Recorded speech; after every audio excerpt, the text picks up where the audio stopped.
In our lesson today, we're continuing a series that we started a couple weeks ago about dangers that exist on the safe side. And as we've talked about these topics that we've been covering, what we're looking at is this idea of making decisions based upon what seems like will be the most comfortable to us, or that won't cause any trouble, that won't lead to things that might be unpleasant for us.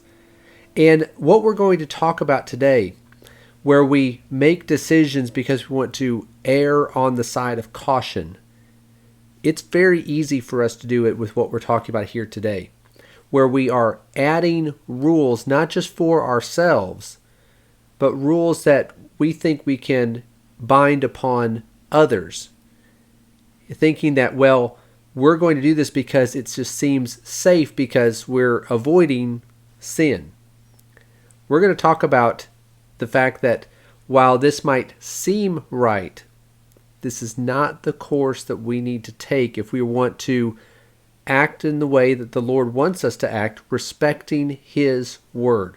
And so what we're going to be looking at in our lesson today, or where we're going to be beginning, is in Colossians chapter 2, because Paul addressed this idea in his letter to the church at Colossae. He said in Colossians 2, beginning in verse 20, "If you have died with Christ to the elementary principles of the world, why, as if you were living in the world, do you submit yourselves to decrees such as do not handle, do not taste, do not touch, which all refer to things destined to perish with use, in accordance with the commandments and the teachings of men.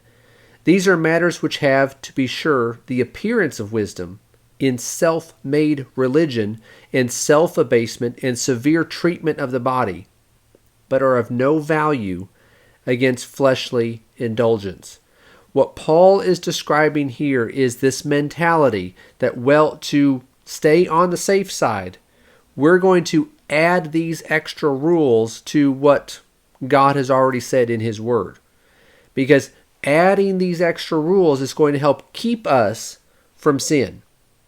Yet Paul said that this is of no value against fleshly indulgence. We're going to see why as we go through this lesson.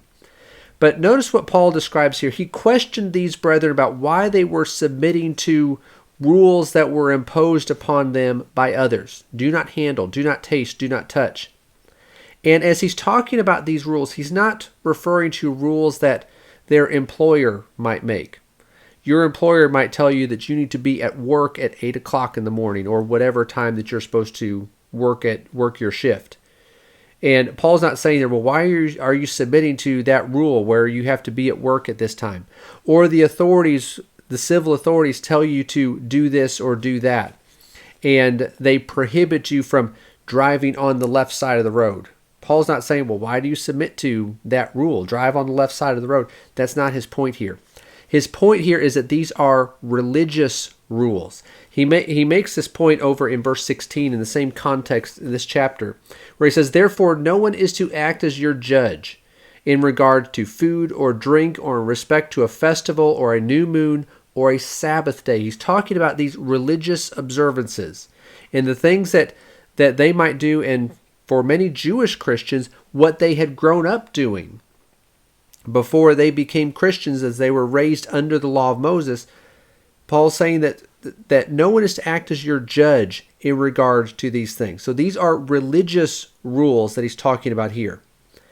And he called this, in verse 23, self-made religion. Or other translations, the King James Version uses the term will worship. These are man's rules, not God's rules. It is worship according to the will of man rather than the will of God. So this is why he says these religious rules, they are self-made religion. They are will worship. Worship or serving God according to man's will rather than God's will. And he said there in verse 20, notice what we began with reading. "If you have died with Christ to the elementary principles of the world." Why are you submitting to these decrees? These religious rules that were not God's rules, but were man's rules, These fell under the category of the elementary principles of the world. Well, that's not the first time he mentioned those in this chapter. In verse 8, he says there that see to it that no one takes you captive through philosophy and empty deception, according to the tradition of men, according to the elementary principles of the world, rather than according to Christ. These elementary principles of the world were contrary to the way of Christ. And he says there that you are letting yourselves be taken captive by these things. And so these rules that people were imposing on them, saying, well, you have to follow these rules in order to be right religiously and spiritually. They're not God's rules, but they're man's rules. So, well, you have to follow these. Those are the elementary principles of the world. That is captivity. Jesus came to set us free from these things. We actually talked about these in the first lesson in our series, where we looked at how Paul confronted a controversial issue rather than avoiding it like Peter did in Galatians chapter 2. And that issue was that there were some who were wanting to require circumcision for Gentile Christians. Well, they were adding a rule that God did not require them to follow. Paul said there in Galatians 2, they're wanting to bring them into bondage. And here in Colossians 2, they are taking you captive by these things. Jesus came to set us free from this. He came to set us free from sin and also free from any obligation to follow man's rules in religious matters.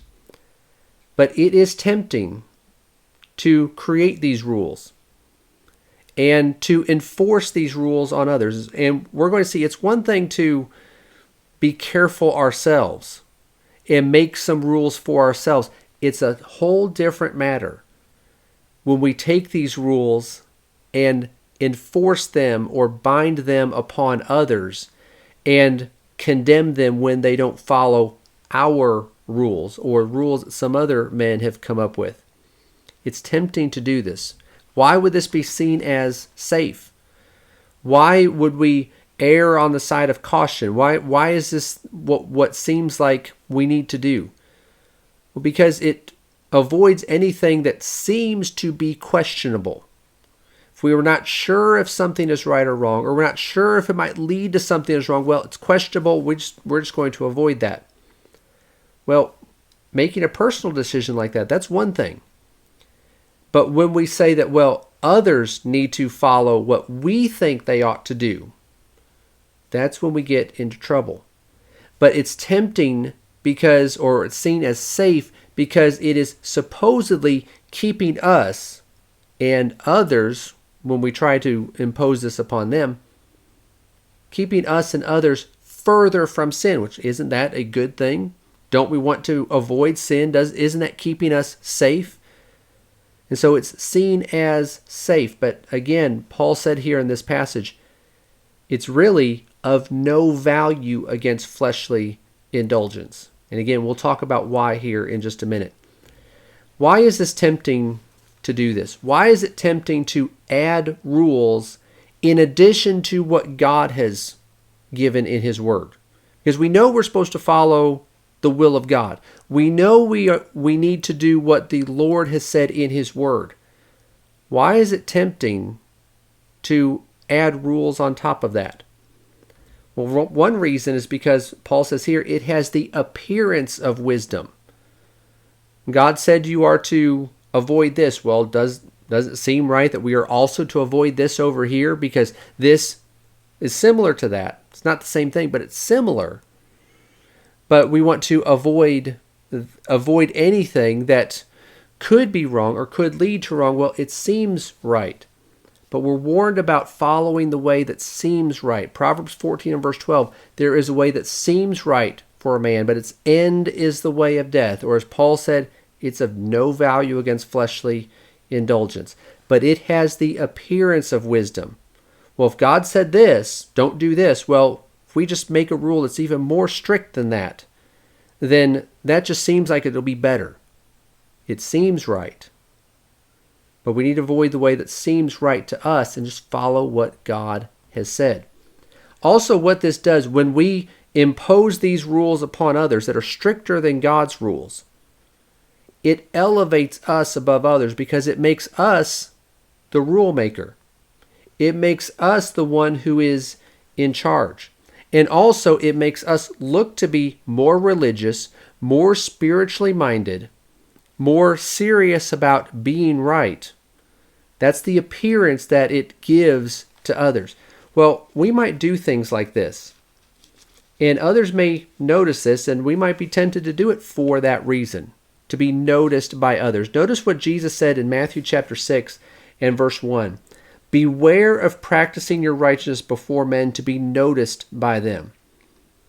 Otherwise, you have no reward with your Father who is in heaven. And he goes on and talks about the hypocrites who would go and give to the poor, but instead of just giving to the poor, which would be a good thing to do, they sounded a trumpet so that everyone knew what they were doing. Or when they would pray, which is, again, a good thing to do, they would do it on the street corners publicly, out loud, where everyone could see what they're doing. They wanted to do these things to be noticed by them. And when we follow not God's standard, but a stricter version of rules than what God has said in his word, that's going to bring attention to ourselves. It's tempting to do that and say, well, look at how spiritual I am. Look at how religious I am. Look at how faithful I am. We need to be careful that we're not doing these things simply to draw attention to ourselves. In Matthew chapter 23, Jesus addressed the scribes and the Pharisees who did these things and made rules and imposed rules on others and did all this to be noticed by others, to be elevated above others. Matthew chapter 23 and verse 2, he's saying, the scribes and the Pharisees have seated themselves in the chair of Moses. Therefore, all that they tell you, do and observe. Meaning, if they're teaching you the law of Moses, which was the law in force at that time, follow what they say. Not because they're saying it, but because it's the law of Moses that God had given to him. But do and observe, but do not according to their deeds. Don't do what they're doing. Jesus says, for they say things and do not do them. They tie heavy burdens and lay them on men's shoulders. They make extra rules, more than what God has said. But they themselves are unwilling to move them with so much as a finger. But they do all their deeds to be noticed by them, for they broaden their phylacteries, they lengthen the tassels of their garments, they love the place of honor at the banquets and the chief seats in the synagogues, and respectful greetings in the marketplaces, and being called rabbi by men. These two things are connected. Binding rules upon others that are stricter than what God has said, and making a show of being religious in order to be noticed by others. It is tempting to do this because many of us, or we might be tempted to do this, we have a desire to draw attention to ourselves and be elevated above others because of how good we are or how spiritual we are. We need to guard against that temptation. But another reason why this is tempting is because it is not necessarily wrong on a personal level. Paul described over in 1 Corinthians chapter 9 a rule that he made for himself that he knew he could not impose upon others. We might make rules for ourselves where we think, especially if we are prone to some temptation, if someone who is a former alcoholic and they've overcome that, or maybe they have family who were alcoholics, and so they say, I don't even want to step foot in any place, any store that would sell alcohol, because I don't want to be tempted to get it, go to the grocery store. I'm not even going to walk down the aisle where the alcohol is. I'm just going to avoid it altogether. I'm not going to partake of it, good, but I'm not going to go into any business that sells alcohol. I'm not going to go into the grocery store or the restaurant that sells it. Well, if we want to make that decision personally, that's fine. But there's a difference between making a personal decision because maybe we have a history where we've been involved in that sin, or we know others who have, and we're closely connected to them. It's the difference between making that personal decision that I'm not going to do that and saying, well, you are wrong if you eat at this place that also happens to serve alcohol. You may not be drinking it, but to say that you are wrong for going to that place. Well, now we're making rules that God didn't make. Paul described over in 1 Corinthians 9 a rule that he had for himself, that he knew he couldn't impose upon others. Notice in 1 Corinthians chapter 9, beginning in verse 12, he's talking about the support that preachers of the gospel would receive for their work in preaching. He said in verse 12, if others share the right over you, do we not more? Nevertheless, we did not use this right, but we endure all things so that we will cause no hindrance to the gospel. Others are being paid to preach, being supported to preach. He says, we didn't use that. And the reason why Paul said we didn't receive support from you, brethren in Corinth, was because we wanted to cause no hindrance to the gospel. In his case, he believed it would be harmful to his influence in the church there if he received support from them. Verse 13, do you not know that those who perform sacred service eat the food of the temple, and those who attend regularly to the altar have their share from the altar? So also the Lord directed those who proclaim the gospel to get their living from the gospel. So there's God's rule. God's rule is that those who proclaim the gospel, it is right for them to receive support for that.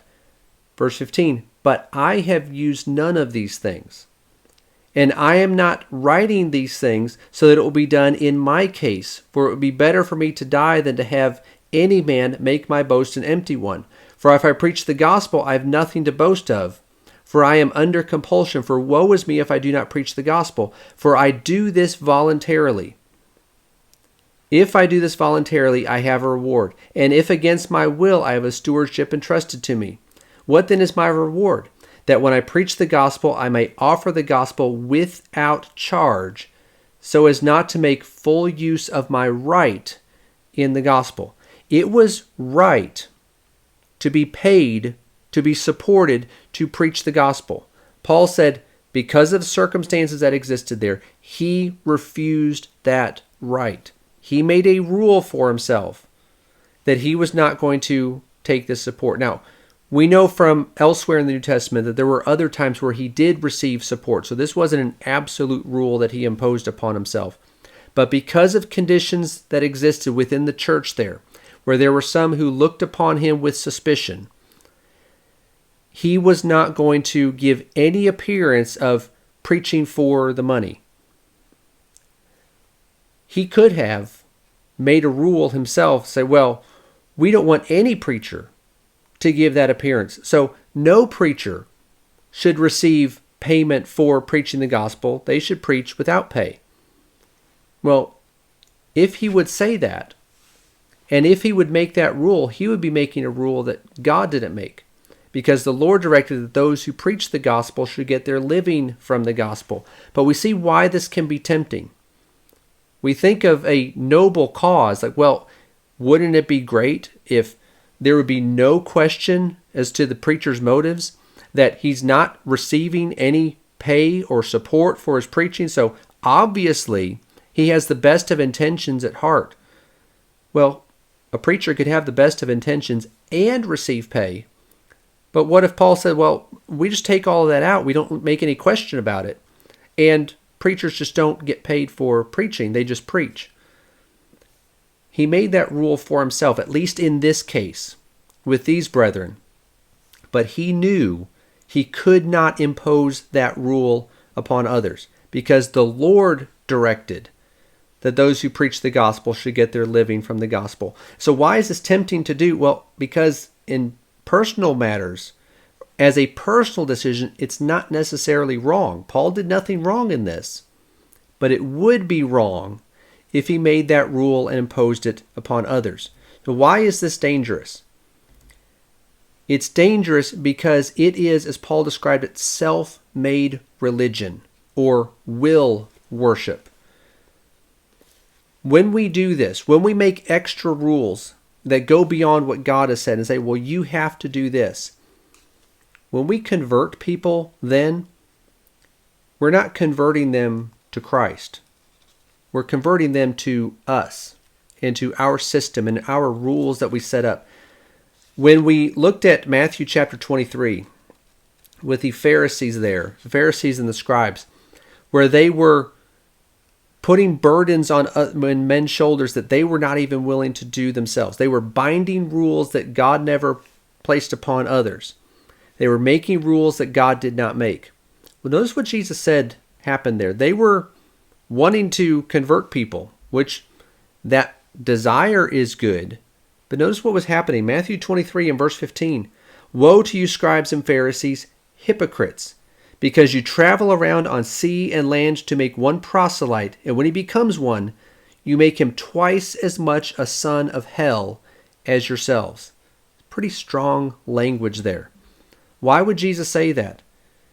Because when you convert someone to a system that is not God's system, but this stricter version that they have come up with, well, they're being converted to the Pharisees' system, or if we're doing this, to our system rather than to God's rules and to God's way. And also when we do that, it's going to be harder to convert people anyway. But if we convert anyone, we're not really converting them to Christ. We're converting them to our way of thinking. This is dangerous because what it does is it makes our worship worthless. Earlier in the book of Matthew, in Matthew chapter 15, again, Jesus addressed the Pharisees because they were trying to make rules that were stricter than what God had required. And Jesus said in Matthew chapter 15 and verse 9 that in vain do they worship me, teaching as doctrines the precepts of men. They were making rules, and again, on a personal level, it might be fine that the issue under discussion there in Matthew chapter 15 was why Jesus' disciples did not wash hands before they ate. Is it good to wash hands before you eat? Sure, it's good. Is it then okay to say, well, in order to be right with God, you have to wash your hands before you eat? No, that's going beyond what is required. And when you make those rules, when you bind those rules upon others, say this is what you have to do, you are teaching as doctrines the precepts of men. You make your worship vain or worthless. And eventually, this is where the real danger is. Eventually, if we do this, we won't be able to tell the difference between our rules and God's rules. Notice the Pharisees here in Matthew chapter 15. They asked Jesus in verse 2, why do your disciples break the tradition of the elders, for they do not wash hands when they eat bread? Again, was it a good idea probably to wash their hands? Sure. Was it a religious requirement? No. It wasn't God's rule, it was the tradition of the elders, but they elevated this to the level of God's word and what God had said. But notice what Jesus said there in verse 6 with another example about the command to honor father and mother. He said that in verse 6, by your actions, you are actually, and by your ideas, you are saying not to honor father or mother, and by this you invalidated the word of God for the sake of your tradition. They couldn't tell the difference anymore. They had elevated their word so much that it was equal to God's that now they could see where they could get around the law of God because our word says this. When we can't tell the difference between our rules and God's rules, we're going to get ourselves into trouble. And we're going to get others in trouble also who listen to us. So what do we need to do instead? Instead of adding these extra rules beyond what God has given in His Word, rather than inventing our own rules, we simply need to follow God's will. Jesus said over in Matthew chapter 7 and verse 21, He said there that, not everyone who says to me, Lord, Lord, will enter the kingdom of heaven, but he who does the will of my Father who is in heaven will enter. We have to do the will of God. And there are others who are going to say in verse 22, Lord, Lord, did we not prophesy in your name cast out demons, in your name perform many miracles? And then I will declare to them, I never knew you.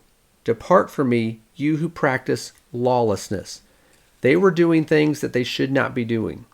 And in the case of the Pharisees that he addressed earlier in the Sermon on the Mount, they were adding rules that God did not give.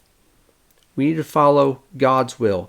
Verse 20 of chapter 5 of Matthew, Jesus said, For I say to you that unless your righteousness surpasses that of the scribes and Pharisees, you will not enter the kingdom of heaven. Do the will of the Father. Surpass the righteousness of the scribes and Pharisees. Well, weren't they adding rules to be even more righteous and more strict? That's not what happened. That wasn't the result of it. That may have been their intention, but that wasn't the result of it. Rather than following after all these extra rules that people want to put in place in religion, just follow the will of God. Just do His will. Rather than worshiping in vain by adding all of these extra rules to God's rules, worship Him in the way that He desires. Serve Him in the way that He wants us to serve Him. Jesus said over in John 4 and verse 24 that God is spirit and those who worship Him must worship in spirit and truth. Worship Him in His way as He desires. And we are to do all things, Colossians 3:17 tells us, in word or deed, in the name of the Lord. That means by His authority, what He has instructed us to do. Not what we say, but what He says. And be willing to follow His rules rather than thinking that we need to add all these rules that we've come up with.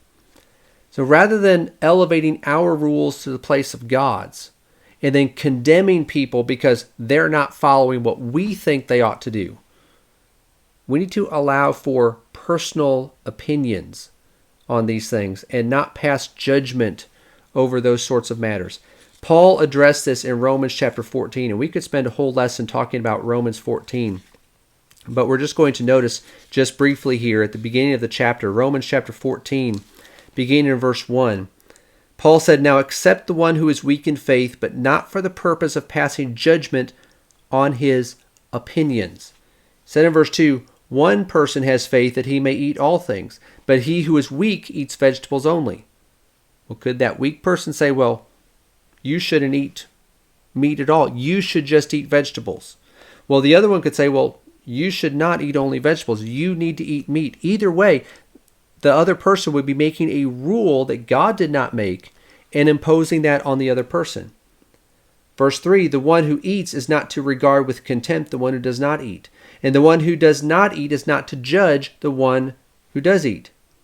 For God has accepted him. Who are you to judge the servant of another? To his own master he stands or falls, and he will stand, for the Lord is able to make him stand. Allow for differences in personal opinion. That one who ate only vegetables, he may have had a good reason for making that decision. And the one who is eating meat had a good reason in his mind to do that. Well, God accepted both of them because neither one was doing something that violated His law. But they would be wrong if they made a rule and tried to impose that upon others, passing judgment on their opinions. We need to realize that we're going to have differences of opinion. We need to agree on what God has said and do His will together. But when we have differences of opinion on things that are beyond what God has revealed, we need to accept one another rather than passing judgment based on rules that we have made. So as we bring this lesson to a close, we talked last week about expanding fellowship and loosening the rules that God has given in that regard. Well, being too loose, as we talked about then, and this lesson too strict in adding rules that God didn't give, they're related. Sometimes we talk about, well, one, too loose, well, you're too liberal. And, well, if you add these rules, you're too strict, you're ultra-conservative. Really, they're both forms of being liberal with the Word of God because they're taking liberties that God did not grant them. One is to say, well, we don't have to follow these rules. And the other is to say, well, we can add our own rules to this. What they have in common, the ones who are being too loose and those who are being too strict, both are elevating their thinking to the level of God's. We need to have enough respect for God and His Word that we faithfully follow Him without binding our opinions upon others. So let's be careful not to say that, well, I think this, so other people need to do this. Let's make sure we know what the Word of God says. And let's be committed to doing His will and encouraging others to do that. And beyond that, when there are differences of opinion, accept one another. Don't pass judgment on one another and continue to work together, because we are to be following God's will, not requiring others to follow our will instead.